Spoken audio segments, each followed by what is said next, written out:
Hello दोस्तों, welcome to soil मंत्रा। मैं हूं आज का दोस्तों जो हमारा टॉपिक है वो है हाइड्रोलिक टरबाइन के ऊपर। जो हम डिस्कस करेंगे यूनिट स्पीड क्या होती है, यूनिट डिस्चार्ज क्या होता है और यूनिट पावर क्या होता है। इसके पीछे का दोस्तों वीडियो नहीं देखा है, जैसे कि मैंने दोस्तों यूनिट 4 स्टार्ट किया हुआ है। इसके पहले मैंने कैप्टन टरबाइन के ऊपर भी वीडियो बनाया है। अगर आपने वो वीडियो नहीं देखा है दोस्तों जरूर देख लें। बात करते हैं, हमारे क्वेश्चन में आता है कि हमारी यूनिट स्पीड क्या होती है, यूनिट डिस्चार्ज क्या होता है और यूनिट पावर क्या होता है। या फिर हमारा दूसरा क्वेश्चन किस तरीके से पूछेगा, तो हमारा जो यूनिट स्पीड है U इक्वल टू हमें directly proportional to delta H के प्रूव करने को बोलेगा। या फिर डिस्चार्ज के लिए Q is directly proportional to root H और P directly proportional to H की पावर 3/2। इस तरीके से हमें प्रूव करने के लिए कहेगा। तो हम देखते हैं दोस्तों कैसे इसे सॉल्व करेंगे। पहले हम बात करते हैं यूनिट स्पीड को। जो हम यूनिट स्पीड को NU से डिनोट करते हैं। N हमारा यूनिट स्पीड के लिए और U हो गया, ठीक है। यूनिट स्पीड को हम NU से डिनोट करते हैं। अब देखते हैं इसकी हमारी डिफिनेशन क्या कह रही है। कह रहा है कि it is defined as the speed, एक तरीके से हमारी ये भी क्या है, स्पीड है ऑफ ए टरबाइन की working under a unit head. जो हमारा वर्क करेगा एक यूनिट हेड के लिए। कहने का मतलब जो हम हेड कंसिडर करेंगे वो 1 मीटर के लिए कंसिडर करेंगे कि हमारा 1 मीटर पे उसकी जो यूनिट स्पीड है वह स्पीड कितनी होगी। तो आइए दोस्तों स्टार्ट करते हैं। दोस्तों आपके जो एग्जाम में जो आपकी बुक में दिया वो यहां से स्टार्ट किया है, बट थोड़ा आपको यहां से समझने में दिक्कत होगी। मैं यहां से स्टार्ट करता हूं, ओके, ताकि आपको अच्छे से समझ में आए। अब देखो, जो हमारी टेंजेंशियल वेलोसिटी होती है, अगर आपने टरबाइन का वीडियो देखा दोस्तों तो हमारी क्या होती है, टेंजेंशियल वेलोसिटी होती है। सपोज दैट हमारी कोई वैन है तो उसमें क्या होगा, वाटर जब हमारा एंटर करेगा तो हमारा जो वाटर जो फ्लो होगा, ये हमारी ब्लेड जब घूमेगी तो टेंजेंशियल वेलोसिटी काम करेगी ना। तो मैंने मान लिया जो राउंड अप कराएगी ब्लेड को, तो मैंने मान लिया जो टेंजेंशियल वेलोसिटी है वो U equal to pi DN upon 60 है। देखो अब जब पाई DN अपॉन 60 है तो U हमारा डायरेक्टली प्रोपोर्शनल, यहां पाई DN है, ठीक है। तो यानी मानी N, यानी कहने का मतलब U is directly proportional to हमारा N है, या फिर हम कह सकते हैं N हमारा डायरेक्टली प्रोपोर्शनल टू U है, ओके। देखो अब देखो ये डायरेक्टली प्रोपोर्शनल टू हो गया।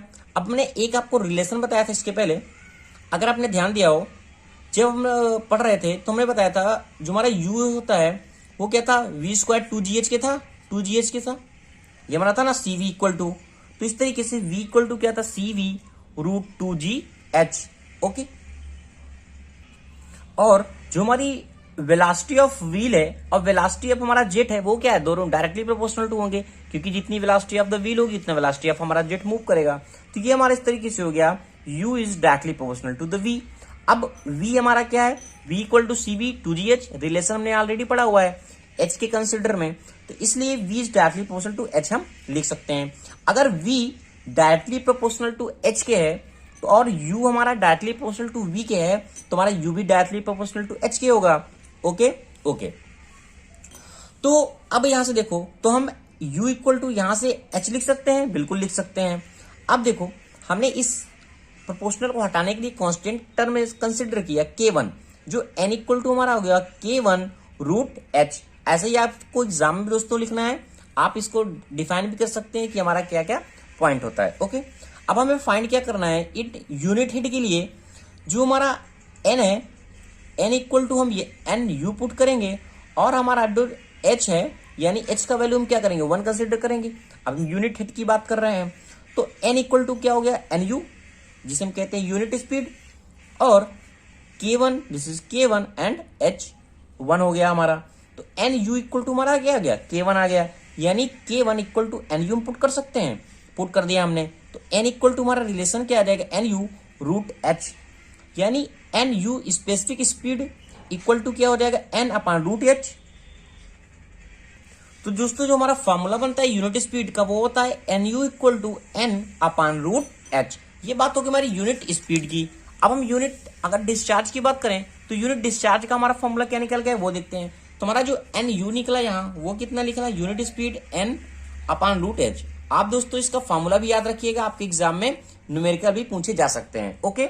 अब बात करते हैं हम यूनिट डिस्चार्ज की। जैसा कि यूनिट डिस्चार्ज का मैंने डिफिनेशन कंसीडर किया वो क्या है कि it is defined as a discharge. यह हमारा एक तरीके का डिस्चार्ज है passing through a turbine which is working under a unit head. कैसी बात कर रहा है, यूनिट हेड के लिए, क्योंकि ऑलरेडी हम क्या कर रहे हैं, यूनिट डिस्चार्ज को फाइंड कर रहे हैं। तो यूनिट डिस्चार्ज को फाइंड के लिए हम क्या करते हैं, यूनिट हेड को कंसीडर करेंगे, ओके। अब हमें पता है जो हमारी डिस्चार्ज होता है वो हमारा Q इक्वल टू AV होता है, ओके, एरिया और वेलोसिटी। अभी हमने रिलेशन फाइंड किया है, V इक्वल टू क्या था, CV 2GH होता है, 2GH, इसलिए कि V हमारा डायरेक्टली प्रोपोर्शनल टू H के हो गया, V is directly proportional to root H, okay. अब जब V directly proportional to H के है और Q हमारा AV है, तो हमारा Q हमारा डायरेक्टली प्रोपोर्शनल टू H के हो सकता है, बिल्कुल हो सकता है।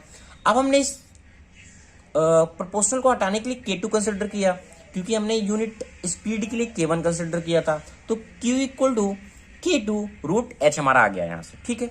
अब हम बात करेंगे यूनिट हेड के बारे में, यूनिट डिस्चार्ज के लिए, तो H इक्वल टू हमारा 1 हो गया और Q इक्वल टू QU हो गया, क्योंकि जो हम यूनिट डिस्चार्ज को डिनोट करते हैं वहां डिनोट करते हैं Q इक्वल टू QU से, ओके दोस्तों। वीडियो को स्टार्ट करने से पहले दोस्तों आपसे रिक्वेस्ट है, अगर आप चैनल पे नए हैं तो चैनल को जरूर सब्सक्राइब कर लें। तो Q हमारा कितना हो जाएगा, QU हो जाएगा, यहां से हमारा K2 बचा और रूट H हमारा क्या हो गया, 1 हो गया। तो इस तरीके से हमारा जो K2 की वैल्यू है QU हम पुट कर सकते हैं इजिली, और हमारा Q इक्वल टू क्या निकल के आया, QU, और हमारा ये निकल के आएगा रूट H। तो हमारा जो फॉर्मूला बन गया QU यानी यूनिट डिस्चार्ज हमारा क्या हो गया, Q upon root H, okay. ये हमारा फॉर्मूला फाइनली निकल के आ गया कि हमारा जो यूनिट डिस्चार्ज हमारा क्या निकल के आएगा, QU equal to Q upon root H हमारा होता है, ओके। नेक्स्ट हम बात करते हैं यूनिट पावर की। इसी तरीके यूनिट पावर को भी हम डिफाइन करेंगे कि हमारा यूनिट पावर का फॉर्मूला क्या निकल के आता है, ओके। देखते हैं यूनिट पावर का हमारा फॉर्मूला क्या निकल के आएगा। यूनिट पावर क्या कह रहा है कि it is defined as the power develop by a turbine working under a unit head. जो भी हम बात करेंगे यहाँ यूनिट हेड हम कंसिडर करेंगे, ठीक है। तो यूनिट पावर के लिए इफिशियंसी को हम कंसिडर करेंगे। हमारी इफिशियंसी क्या होती है, पावर डेवलप हमारी जो शाफ्ट में है और वाटर की पावर कितना है वो हम, तो इफिशियंसी इक्वल टू हमारा क्या हो गया, P इक्वल टू पावर और वाटर पावर रो GQH अपॉन 1000, ओके। तो इस तरीके से P इक्वल टू क्या हो जाएगा, इफिशियंसी रो GQH अपॉन 1000, ये 1000 है, ओके। अब देखो जब ये हमारा कांस्टेंट टर्म हो गया एफिशिएंसी के लिए, तो हमारा P directly proportional to QH के हो सकता है, बिल्कुल QH के मैंने कर दिया, और P directly proportional to root H और H, क्योंकि हमारा अभी हमने निकाला था जो हमारा Q होता है, Q वो क्या होता है, डायरेक्टली प्रोपोर्शनल टू H होता है ना, तो इसलिए कि हमने Q equal to directly proportional to H कर दिया। तो इसलिए कि हमारा P directly proportional to H की 3/2 हो गया, 1/2 यहाँ बचेगा, ये 1 हो जाएगा, 3/2 यहाँ से हमें मिल जाएगा। तो यहाँ से हमें P इक्वल टू K3 मिल गया यूनिट स्पीड के लिए, और K3 H की पावर 3/2, H इक्वल टू 1 हमने कंसिडर किया, और P इक्वल टू PU, क्योंकि हम बात कितनी कर रहे हैं, यूनिट पावर की बात कर रहे हैं, यूनिट पावर की, ओके। तो किससे डिनोट करते हैं इसको, PU से डिनोट करते हैं। तो P इक्वल टू PU हो जाएगा, और K3 1 H equal to 1 consider किया, 3/2 हो गया। PU इक्वल टू हमारा कितना है, K3, यानी K3 की जगह हम PU की वैल्यू पुट कर सकते हैं, यानी P equal to PU H 3/2, और हमारा से PU इसको निकल के आया P अपान S 3/2।